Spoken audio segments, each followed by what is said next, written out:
इते अमांखे ॿुधायूं त वज़ीर आज़म पारां चीन जे तारीख़ी विरसे टेराकोटा वॉरियर म्यूज़ियम जो दौरो कयो वियो आहे।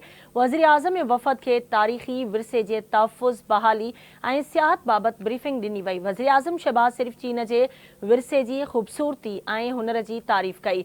अज़ीम क़ौमूं चीन जियां पंहिंजनि तारीख़ी विरसनि जी हिफ़ाज़त कंदियूं आहिनि। वज़ीर आज़म जो इहो चवणु हुयो, चीनी हुकूमत तरफ़ां तारीख़ी विरसे जी हिफ़ाज़त करणु वाखाण जोॻो अमल आहे। चीन महिनत सां दुनिया जे हर शोबे में पंहिंजो पाण मञरायो आहे। वज़ीर आज़म शहबाज़ शरीफ़ जो चवणु हुयो, म्यूज़ियम जे दौरे जी दावत ॾियण ते चीनी सदर जो थोराइतो आहियां। पाकिस्तान तारीख़ी ऐं सक़ाफ़ती विरसे सां मालामाल आहे। वज़ीर आज़म शहबाज़ शरीफ़ जो इहो चवणु हुयो। हिकु भेरो ॿीहर अव्हांखे आगाह कयूं पिया, वज़ीर आज़म पारां चीन जे तारीख़ी विरसे टेराकोटा वॉरियर म्यूज़ियम जो दौरो कयो वियो।